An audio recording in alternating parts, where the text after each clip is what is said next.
Esta puede ser una semana importante, definitoria para los trabajadores de la provincia de Santa Fe. Está con nosotros Jorge Molina, secretario general de UPCN. Bienvenido, Jorge.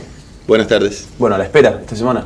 Sí, ustedes saben, seguramente informaron que la semana pasada se hizo la primera convocatoria a una ronda de diálogo, llamó el gobierno, pues no era técnicamente una reunión de paritaria. Y bueno, ahí se planteó el gobierno su posición, por un lado. El gremio pudo transmitir la suya. Y como síntesis de esa reunión, quedamos que en esta semana el gobierno asumía el compromiso, que después lo hizo público, de dar una respuesta concreta al planteo de UPCN, por lo menos, en nuestro caso, de un bono de fin de año. ¿La suma sería esta semana? Por lo menos así se comprometió el gobierno. Así es. Cuando digo una propuesta, entiendo que va a ser justamente una cifra y una forma de pago. ¿Qué número los dejaría, perdón Juan, qué número los dejaría conformes?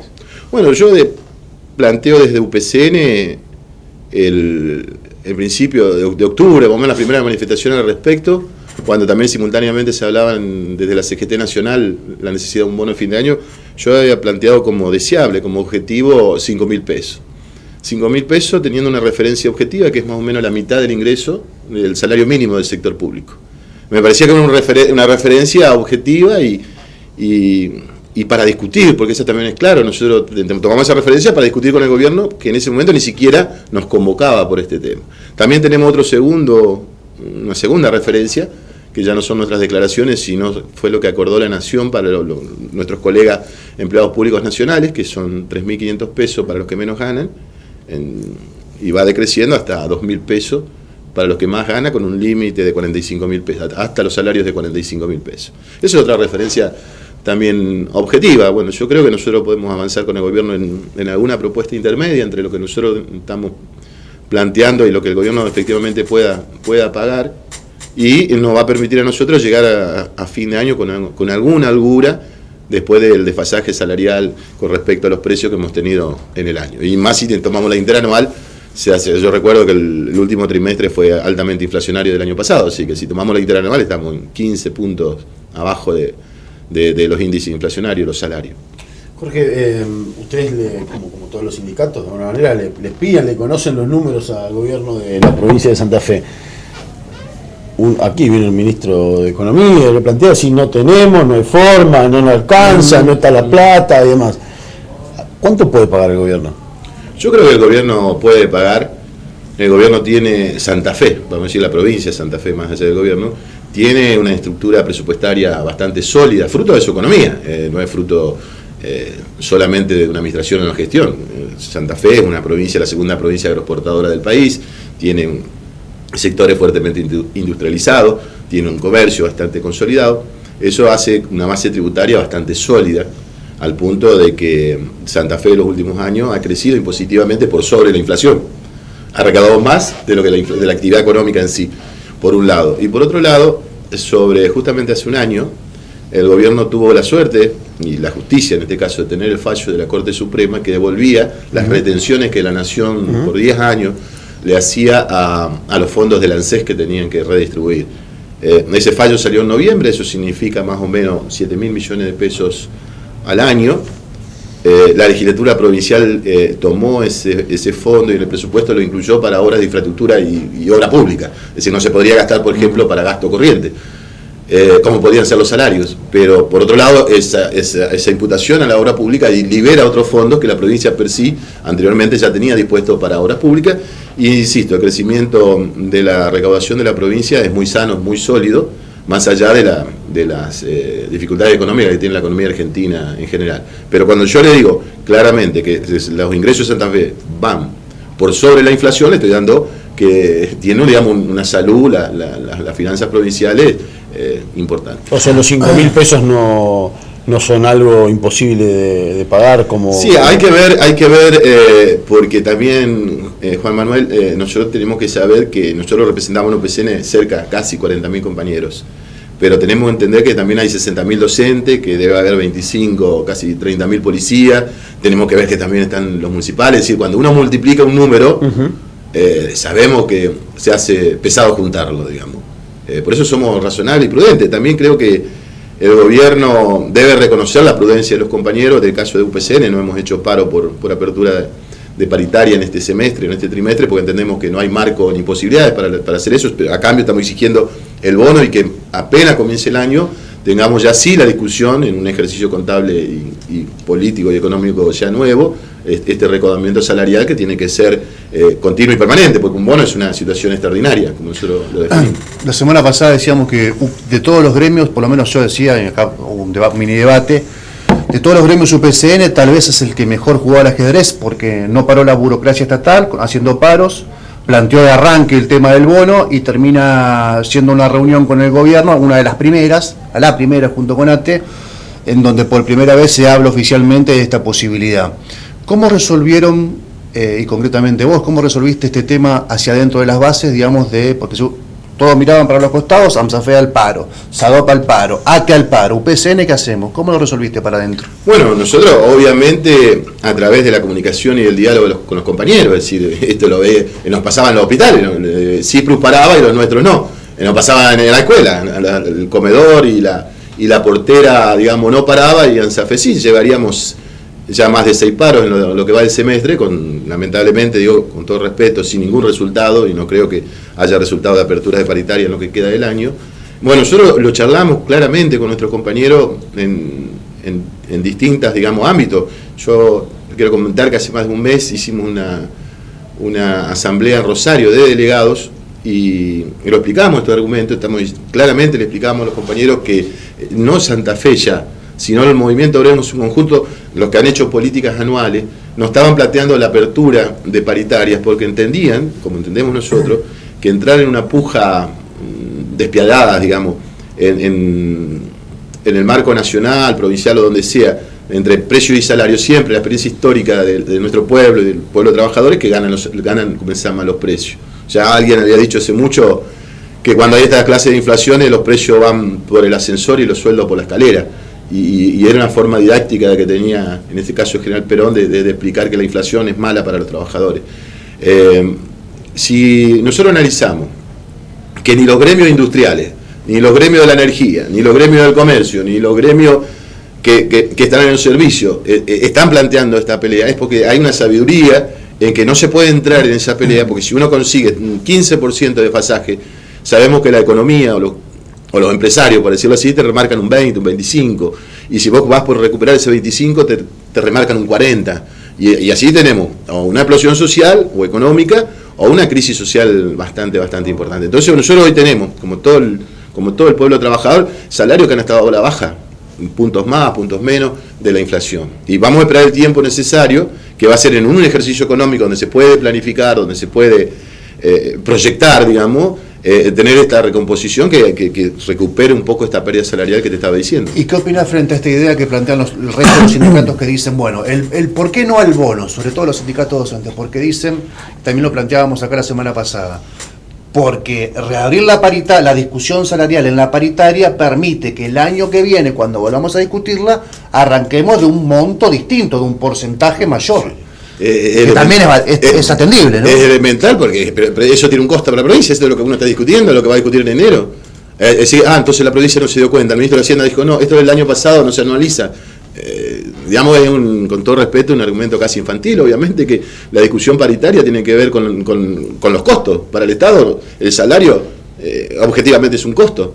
Entonces se anualiza, si nosotros tuviéramos un porcentaje, hoy acá ya es la base, claramente es la base ya para todo. Claro. En vez de ser por 12 será por 14 o por 13. ¿Se entiende lo que quiero decir? Sí, sí. Pero nadie le pasa desapercibido que cualquier incremento se anualiza. Por eso decíamos, antes que nada, antes de plantear cosas que no se consiguen, preferimos un bono. Y discutir en enero, eso sí, ya con una proyección de todo ya el año 2017, en una política salarial que sea justa por un lado, legítimamente, digamos, reclamada por los trabajadores y sustentable por la hacienda provincial. Desde el gobierno de la Nación empezaron a hablar ya de la paritaria del año próximo. A través de lo que presupone el gobierno nacional en el presupuesto 2017, la inflación va a ser cercana al 17-18%. Y ese es el número que se maneja, por lo menos que dicen desde el gobierno nacional, para negociar las paritarias. 17%. Las paritarias se negocian mirando hacia adelante, dicen desde el gobierno. ¿Cómo ves esta postura? No, son muy buenos pronosticando, porque yo te recuerdo que cuando nosotros cerramos la política salarial, la instrucción de Prat Gay a todos los ministros de Economía, además hizo reuniones puntuales con los ministros de Economía de los estados provinciales, planteó que de ninguna manera la pauta podía exceder el 25%, que era, y vamos a ver ahora al final de diciembre que poco menos que la inflación se duplicó a lo que dice a la estimación del ministro. Por lo tanto, ya viene con un hierro en sus pronósticos. De cualquier manera, insisto, nosotros quisiéramos que la inflación sea lo más baja posible, porque es la única forma de que el salario mantenga su poder de compra.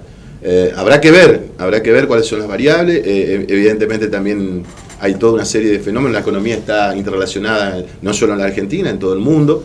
El efecto de la asunción en enero de Trump, todos los analistas duran que va a haber una restricción económica para los commodities, que va a haber un aumento de tasas, por lo tanto el gobierno que se está financiando hoy solo tomando deuda externa le va a costar más cara, es decir, va a haber un panorama que se va a ir analizando con todas estas variables en la mesa, y dentro de eso está Santa Fe, y dentro de Santa Fe están los empleados públicos. ¿Tenés un cálculo de cuánto perdió de poder adquisitivo con sus sueldos los trabajadores a los que representás? Sí, nosotros tomamos varias referencias porque, bueno, de hecho no podíamos tomar más el INDEC. Ustedes bien saben que el INDEC dejó de medir, o las mediciones no eran tomadas en cuenta. Nosotros normalmente tomamos 3 o 4 indicadores que son objetivos, incluso de varios colores políticos. Normalmente tomamos el de San Luis, el índice de precio consumidor de San Luis, el de Cava, de la Ciudad Autónoma de Buenos Aires, también uno que tiene una referencia política importante porque es bastante plural, que es el índice del Congreso, de la oposición del Congreso, que en algún tiempo incluso yo se lo recordé al ministro Saglione, participaba el socialismo a través de Alicia Siciliani, que ellos firmaban en esos índices, y en todo estamos, que ya en el índice Congreso, por ejemplo, tenemos tomando octubre un 35,6% de inflación.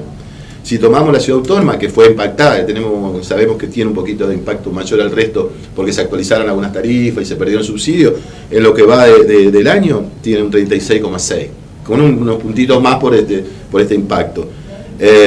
Si tomamos la provincia de San Luis, que todavía no publicó en octubre, estaríamos en un 27%. Todo nos indica que nosotros vamos a terminar el año abajo. Nosotros redondeamos un 30% de política salarial, y todos los cálculos están dando que la inflación va a ser superior al 30%. Y le digo algo más. Casi 10 puntos pueden ser. Si nosotros, exactamente, y es peor todavía si le hacemos la interanual. Ustedes recuerdan que el último trimestre del año pasado fue altamente inflacionario, cuando se preveía la devaluación y cuando efectivamente sucedió la inflación. Y si tomamos ahí ese índice interanual, estamos claramente en 15 puntos, un 45% de inflación interanual. Esto es un poco la pérdida que nosotros consideramos que es la que tenemos que reparar.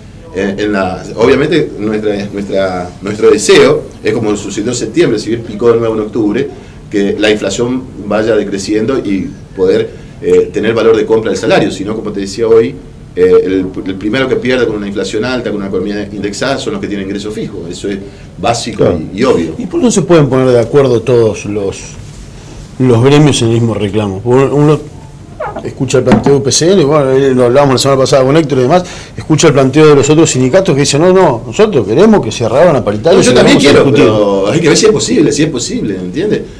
Juan Manuel, nosotros estamos diciendo que no hay en ese contexto, no ha sucedido a nivel nacional, con gremios que tienen mucho poder, con los gremios de la energía, con gremios que están vinculados a la exportación, que tienen casi, no digo salario en dólares, pero referencia de la actividad en dólares, no lo han logrado. Se imagina que no es porque nadie no se acordó, sino porque el marco económico no hace que eso sea posible. Entonces yo no puedo interferir en la opinión de sindicatos que son autónomos y que son soberanos y que tienen sus conducciones y sus estrategias. La nuestra es clara, no meternos en un tema que no tiene posibilidad de lograrlo. Sí, ver la solución por un camino distinto, en este caso por el bono y paritarias a partir de enero. Hoy, uno más. Dale. Hoy, ayer y hoy, un cambio fuerte en la postura política de lo que se denominaba la oposición responsable. Sergio Massa, su economista, Labaña, de cabecera, de repente pasaron de acompañar y demás a Labaña dijo, este modelo colapsa, no tiene forma, ya lo vivimos, colapsa y demás, una postura muy similar a la que los referentes del kirchnerismo venían planteando desde la campaña, se decía campaña del miedo y demás. ¿Cuál es tu opinión personal después de ver un año de funcionamiento del gobierno de Macri, este plan económico, y lo que está ocurriendo, decías, a nivel internacional también y demás? Dos visiones. Desde el punto de vista político, evidentemente, están ya planteadas las campañas de cara a las elecciones de término medio del año que viene, donde el Frente Renovador no va a poder ser aliado ya de Cambiemos. Han tenido una actitud de tolerancia y convivencia, sobre todo en provincia de Buenos Aires y en el Congreso de la Nación, pero claramente van a estar con chaquetillas distintas, por lo tanto se empiezan la política a diferenciar. También tiene que ver con eso las declaraciones de Sergio Massa planteando, ya tomando iniciativa con el tema de ganancias, planteando que hasta 48.000, casi 50.000 pesos estén exentos. También una actitud que sale a levantar una bandera en forma no acordada con Cambiemos. Eso en el marco de la política. Y en el marco de la economía, yo entiendo que la similitud de estos procesos, no digo que tengan la misma, con los procesos del 90 y de Martínez de Oz, donde vos tenés un dólar, digamos, que se queda en el valor, más allá de la evaluación, se va quedando, y no bajás el déficit fiscal en una forma sostenida, sin que sufran lo que menos tienen, sino con ciertos gastos que el Estado normalmente hace en distintas áreas que por ahí no son tan necesarias, hace que en algún momento la única forma de sostener esto es con deuda. Deuda. Bueno, los argentinos hemos tenido 3 o 4 ciclos en la historia económica que ese endeudamiento un día se termina. O un día viene el cobrador y toca señor Argentina y te pasa el sombrero y ahí viene un ajuste monstruoso, un ajuste, digamos, infernal. Por eso, más allá que el gobierno diga que va al gradualismo con el déficit fiscal en algunos casos, pero con el tema de la deuda es algo que nos debería preocupar a todos los argentinos. Juaní, cada vez que uno dice la última pregunta, si un periodista te miente. Sale otra. ¿Te estás reuniendo con María Eugenia Bielsa pensando en el peronismo que se viene, las elecciones que se vienen? No tuve contacto, de hecho no he tenido contacto con protagonistas externos a nuestro sector en el último tiempo. La última vez fue una charla con Omar Perotti ya hace un tiempito, y bueno, también seguramente el peronismo tendrá que dar sus pasos para ver cómo se organiza para ofrecer una alternativa acá en octubre. Otro gran dilema de la provincia, ustedes bien saben como periodistas de opinión que son, es si se unifica o no se unifica. Eso también marca escenario para un lado o para el otro, ¿no es cierto? En ese periodismo, mira, pero vas a estar en ese campo, digamos, no de batalla, en ese campo electoral dentro del PJ, tratando de decidir, tratando de interferir. Bueno, nosotros somos un espacio político en la ciudad, no mezclamos las cosas en términos gremiales o políticos. Eso lo cambiamos de tema. Cambiamos de tema. Pero representamos un espacio político, tenemos concejales, tenemos un diputado, formamos parte de la conducción del Partido Justicialista a nivel provincial, y como sector y como parte, y humildemente daremos nuestro punto no tenemos, de lo personal, te anticipo, ningún espíritu de candidaturas, ni mucho menos, pero sí de opinar responsablemente cuál sería la mejor estrategia que debería tener el peronismo para recuperar, digamos, el protagonismo político en esta elección, y si se puede y se debe, digamos, recuperar la provincia en los próximos 3 años. ¿Les costó la decisión de ir con Miguel del Cel en las elecciones, con el PRO? Sí, yo siempre expliqué que era una cosa muy particular, ¿no es cierto? Es decir, obviamente que era una alianza con Miguel del Cel, que es un cuadro del PRO, que en ese momento, después del Macri, era el más conocido del PRO a nivel país. Pero nosotros siempre lo hicimos en base a un acuerdo programático y lo que entendemos de la personalidad de Miguel, que es una persona que no es un dogmático no es un monetarista, como podríamos decir, que dicen los economistas, esta es una política monetarista como lo del 90 o como lo de Martínez. Miguel jamás iba a tener esa actitud, porque era un santafesino que todo el mundo lo conoce, un tipo comprometido, su lema es hacer las cosas bien, es decir, no tenía una carga ideológica, sino de valorativa en todo caso, y no estamos hablando con Sturzenegger o Melconian, sino con Miguel del Cel, lo que nos brindaba ciertas garantías. Después sí, obviamente, volvimos a acompañar la decisión de nuestro gremio a nivel nacional de estar columnado en la candidatura de Scioli, pero nos pareció que era una experiencia muy particular la de Miguel. Yo, de hecho, fue casi un triple empate la elección, todo el mundo lo sabe. Sí, claro. Y por otro lado, yo creo que muchos compañeros confiaban en que Miguel podía representar un cambio en la provincia después de 2 periodos de gobierno socialista. Y en eso era una esperanza a lo mejor, y también una situación muy particular del peronismo. Día antes de las candidaturas y del Congreso había hecho una carta justamente María Eugenia Bielsa diciendo que el peronismo no tenía condiciones para competir.